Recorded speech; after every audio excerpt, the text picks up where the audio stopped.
Olá a todos, eu sou Martin Jaio, sou aluno do doutorado em Administração de Empresas aqui na EASP e pesquisador do Centro de Estudos em Microfinanças. Eu sou Lauro Gonzalez, professor de Finanças aqui da escola e coordenador do Centro de Estudos em Microfinanças.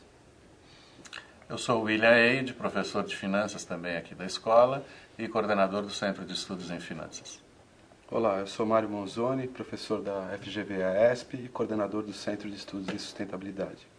Ao longo desses últimos 35 anos, a atividade microfinanceira no Brasil, embora tenha começado muito cedo, embora tenha começado até mesmo antes de Bangladesh, antes do Grameen Bank, nunca levantou voo, nunca adquiriu uma escala muito grande, né? Hoje nós somos um dos países com menor taxa de penetração do microcrédito e de desenvolvimento do setor.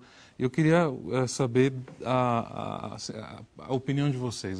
Até que ponto isso é uma realidade? O setor microfinanceiro está crescendo ou não? Eu acho que nessa questão de por que é que o nosso mercado não se desenvolve, vem uma pergunta antes que é a seguinte: qual mercado?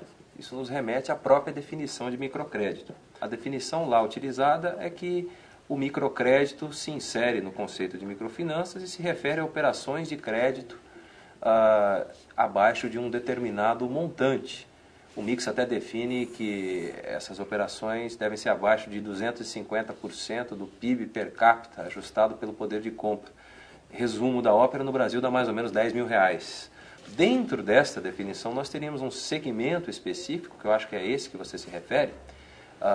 Este segmento, sim, poderia ser comparado com o Grameen, que é o microcrédito produtivo. Então é preciso fazer essa definição para entender bem como é que cada um desses segmentos tem evoluído no Brasil. E nós sabemos, por exemplo, que com essa definição em mente, talvez a ideia de que o mercado de microfinanças no Brasil não é desenvolvido mereça melhores qualificações.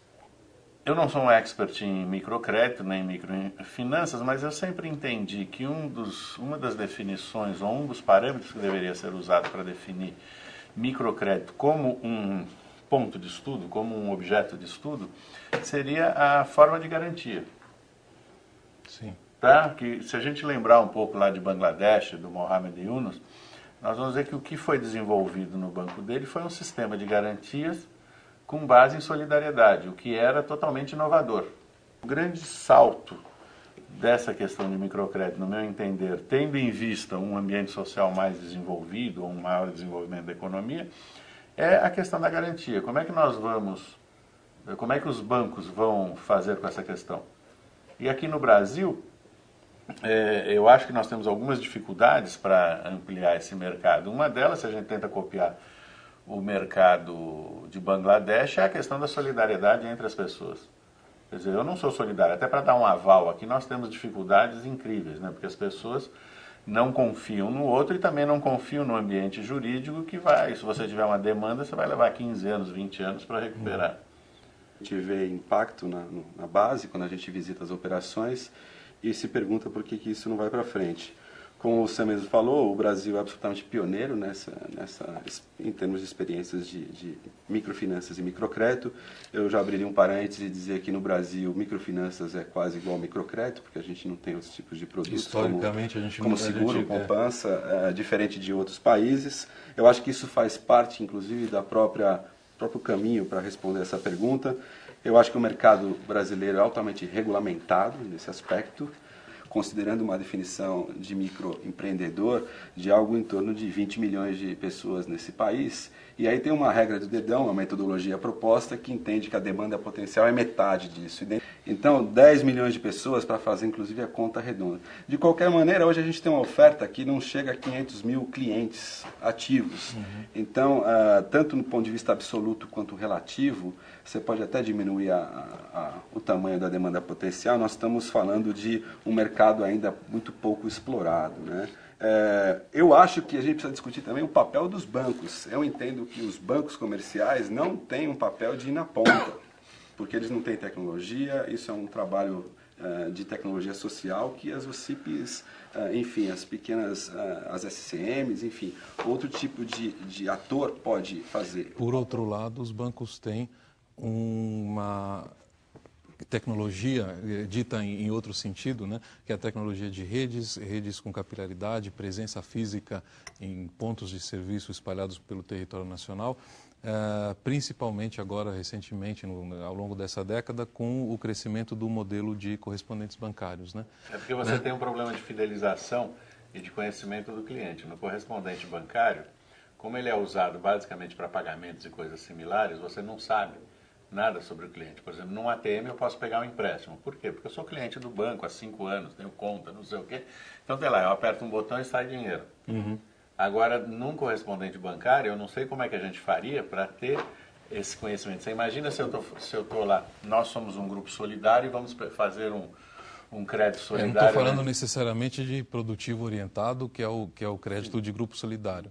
Você tem algumas iniciativas ainda muito incipientes, o Lemon Bank é uma delas, de distribuição de crédito, de serviços de crédito por meio de correspondentes, em que o sujeito chega lá, ele digita alguns códigos para fazer um credit scoring simplificado, e aí, em função disso, é rodado um modelinho de score. Cuidado, né? Porque boa parte da nossa crise do subprime foi causado por um sistema desse, em que o cara declara a renda que ele quer. Sim. Então, para obter um financiamento um pouco maior, ao invés de declarar os 2.000 que ele ganhava, ele colocava 4.000, como não exigia comprovação. Não, mas eu acho...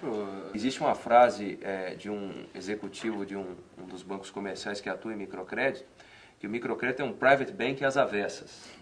Por quê? Porque no private banking você vai ao banco, o sujeito gasta um tempo com você, te dá toda a atenção, você é devidamente paparicado, mas porque você tem muito dinheiro. E lá é o contrário. No microcrédito, você deve ser, entre aspas, paparicado também, porque o agente de crédito deve conhecer a sua situação, só que a operação realizada vai ser de um montante muito baixo. Vi isso muito no trabalho de pesquisa que eu fiz, quando a gente calculou a margem bruta das operações de microcrédito, pegando como amostra 171 empreendedores, microempreendedores. Em geral, eles têm uma regra de dedão de 100% de margem sobre custo ou 50% de markup sobre vendas.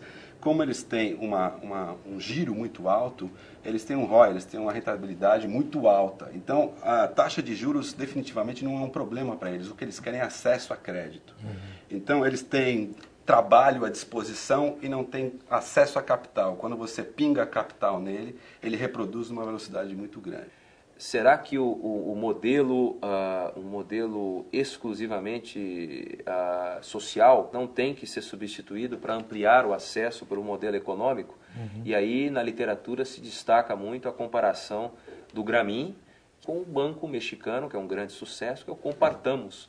O Compartamos se utiliza exatamente da tecnologia de solidariedade para lidar com os problemas de assimetria de informação e falta de garantia. São grupos solidários, atende a região mais pobre do México e é um banco que tem um retorno significativamente alto. Então aí vem uma pergunta interessante. Você sabe que nós de finanças gostamos de números, né?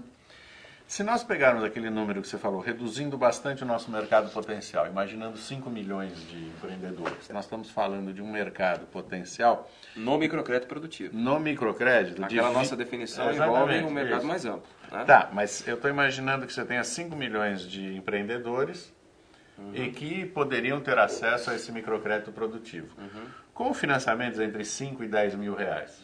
Nada muito alto nem nada muito baixo. Então nós estamos falando de um mercado potencial para os bancos entre 25 e 50 bilhões de reais. Uma fatia significativa, com um risco baixo, já que é um modelo solidário, com uma taxa de juros elevada, com a possibilidade de renovação de TAC a toda hora.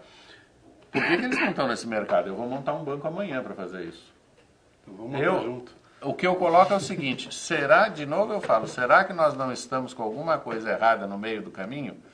Seja a lucratividade, seja esse número de mercado potencial, porque eu não acredito que Bradesco, Itaú, Unibanco, Santander, só quando assistirem o nosso programa é que vão despertar para isso daqui. Eu acho que eles passam o dia inteiro procurando. Bom, alguns deles em escala reduzida, alguns deles já têm entrado, né? Quer dizer, o Unibanco já entrou, o ABN já entrou. Mas quantos clientes? Porque pelo dado do Mário, quer dizer, se o Banco do Nordeste está com o Banco ABN prevê finalizar o ano com 100 mil clientes em microcrédito começando com 15 mil ano passado. Então eles estão a taxa de expansão é muito forte. Essa é uma questão importante. Muito se fala que o microcrédito produtivo tem um grande mercado potencial, um grande caminho a percorrer, e isto é verdade. Agora, a velocidade de expansão das operações chama a atenção também. O microcrédito não é um varejinho. A gente não pode pegar as ferramentas do varejo e jogar em cima do microcrédito. É outro bicho, é outro negócio. E precisa entender que a ferramenta de grupo solidário resolve a questão de inadimplência, resolve a questão de assimetria, resolve a questão da garantia real, e é uma experiência que está sendo usada no mundo inteiro e que no Brasil, de alguma maneira, tem algum preconceito contra isso.